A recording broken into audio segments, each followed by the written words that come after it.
Donald Trump is trying to quietly shut down Social Security offices all over the country. What's the deal here? Yeah, and Tom, you know this because we've spoken about it at length. There's nothing new here. The only thing that happened is at the beginning of the administration, they came in like a bulldozer, and they did more harm to the Social Security Administration than in its entire 90-year history. But they faced vicious pushback from us, from people across, outside of D.C., Republicans, independents, Democrats, just everybody hated the attacks on Social Security because it affects people. People's benefits are being disrupted. They can't get through to a human being if they have a question or a concern. And so there was a shift in strategy from the administration. So they changed from a bulldozer, just trying to, destroy it, square on. That was more the Elon Musk, Antonio Gracias, Doge way. The goal is the same, but the Bisignano strategy seems to be one more of death by 1,000 cuts, just squeezing the life out of the Social Security Administration to make it harder for us to get our benefits that we've earned. And so their goal is still to wreck it so that they can rob it. But now Bisignano and Donald Trump are trying to hide it a bit because they realize what a political disaster that is. And that's literally, you can read reporting on how Trump's chief of staff, for political reasons, basically turned off or just told them in no uncertain terms to ease off on the attacks on Social Security. So what they're trying to do, their end goal is to actually get rid of all field offices. That was in the original memo, right? That's their North Star. So right now they're saying reduce usage by 50%. And the way they do that is they're getting rid of, they fired 7,000 workers, reduced hours. The way they're going to do that is by making it harder or impossible for the American people to get into an office, to get connected with a human, get the information that they need. Now, my guess is that the reason for this is because a bunch of New York banksters are looking at trillions of dollars that right now is being handled by the Social Security Administration that could be handled by, Goldman Sachs or J.P. Morgan or whatever. And, absolutely. And they want to make Social Security so dysfunctional that people will be so pissed off that they'll say, screw it, just privatize it. I'd much rather deal with my bank. Yeah, I think that's exactly right. Or to cause, a crisis, a catastrophe, where they will be like, oh, well, they caused the problem. And then they'll be like, only we can fix it. Just give us emergency powers so that we can do something. And specifically, it's that only requires 51 votes in the Senate. And that's the commission and all of these other ideas like that, which is to say something that is done behind closed doors, it's fast track, it's out of the regular order. They know that if they try to do something cutting Social Security in the sunlight, it'll just get rejected. So they are trying to be as sneaky as possible, and we are trying to expose their plots as quickly as we can. But yes, Tom, the end goal is always the same.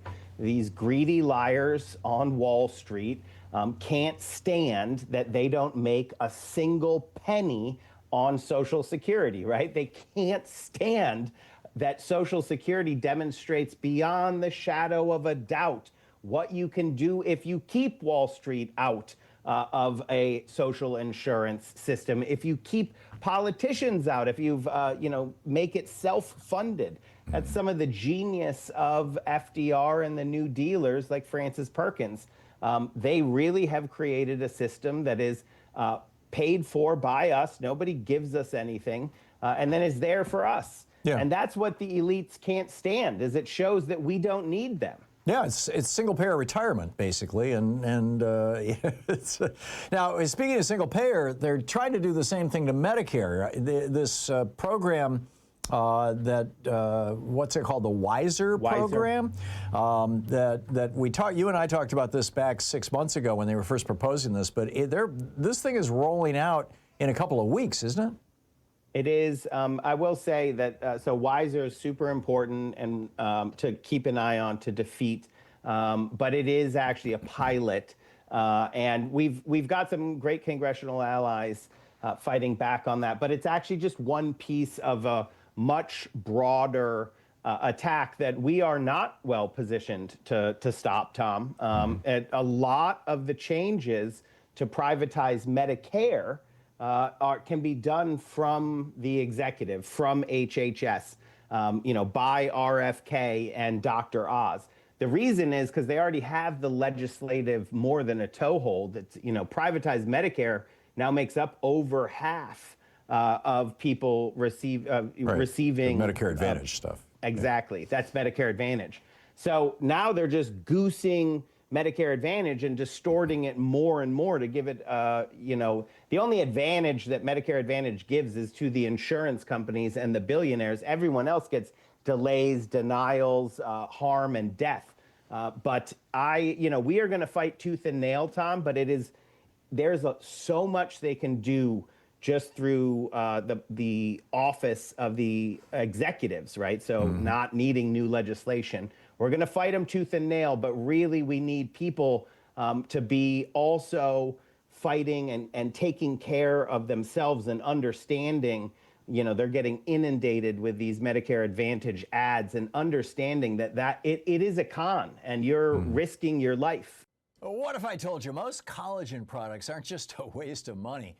They're loaded with toxins that could lead to skin issues, heart problems, even cognitive decline. Scary, but it's true. See, collagen is the most abundant protein in your body, and your natural supply drops as you age, and that's why so many people your age are turning to collagen to relieve joint pain, rebuild bones, and even look years younger. But here's the catch. You have to know what to look for, or you could end up doing yourself more harm than good. So before you buy another tub from Amazon or your local store, go check out the top 5 collagen warnings every American needs to see, along with a special offer. It's a quick read that could save your health and your wallet. Right now, get a special bundle deal at a fraction of the retail price, plus free shipping.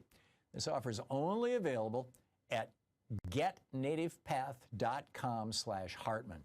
That's get, G-E-T, nativepath, P-A-T-H, getnativepath.com/Hartmann with 2 N's on it. We have not yet explained to the people who are listening what the Wiser program is. You want to tell us about that?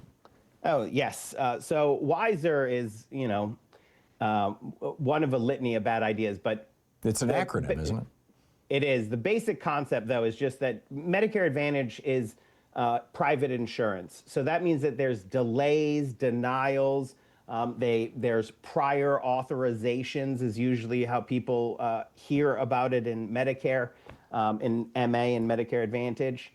And what the Wiser program would do is allow AI to flag certain things for prior authorization. And that's just putting the ability to delay and deny care into traditional Medicare. Right. So that's the fundamental difference between guaranteed health care and corporate health care. Right, and they're rolling this out as a pilot program in, 6 states, where they're going to say, if you live in one of those states and you're on Medicare, all of a sudden, before, every time you go to the doctor or you get a procedure or you go to the hospital or whatever, Medicare just pays the bill. And if they suspect that there's fraud, they go after the vendor on the back end. But in the future, in these 6 states, when you go to your doctor says, oh, you need an MRI, that may well be subject to pre-authorization. In other words, the hospital can't give you the MRI until Medicare says, okay, do it. Do I have that right? Yeah, and the paperwork and the back and forth, right? And now you're going to ask, well, where do I go? Well, maybe you go to that Social Security office that they're closing, right? So it's all part of the same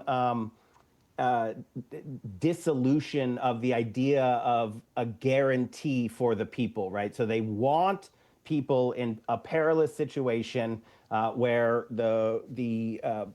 and someone's going to make mint off of this AI as well, right? So they want to get big tech, big insurance, big Wall Street in on much as possible, because they know that's, they have to destroy traditional Medicare before we can expand it, and then before we can improve it and then expand it to everyone. So it is a huge fight right now, Tom, but as long as we remember that even if they achieve the destruction, we just have to remember the goal is not just to fight back against the things that they have done, but to actually build a guaranteed healthcare system, Medicare for all. Right. And I think that people are seeing the Republican plan is to let you die. They don't have a healthcare plan. Yeah, no, it's what Alan Grayson, famously said on the floor of the House years ago.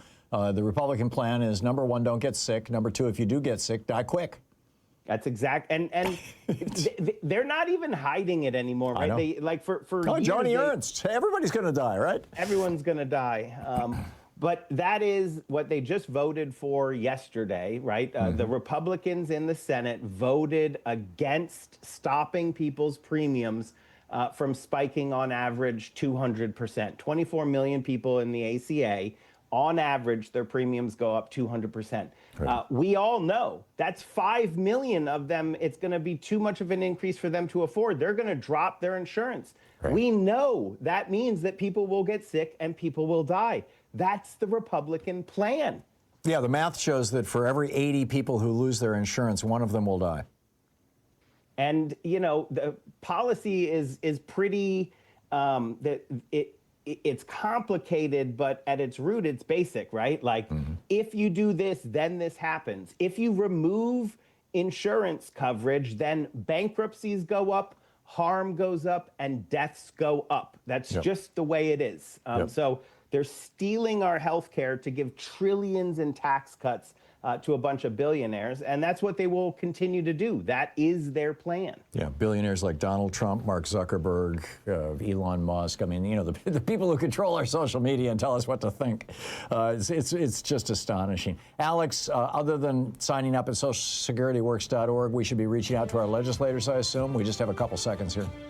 Yeah, sign up at socialsecurityworks.org, and in mid-January, we're going to bring a fight right to everywhere across the country to fight back against the attacks on Social Security. Good on you. Good on you. socialsecurityworks.org. Alex Lawson. Alex, thanks so much for dropping by. Thanks, Tom. Always great having you. We'll be back 18 minutes past the hour.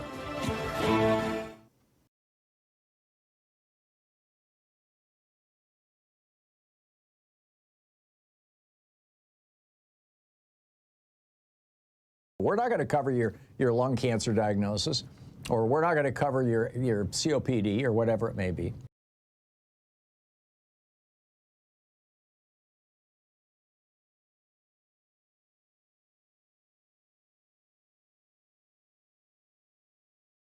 Bill Cassidy, who is the senator from, Wyoming, I think?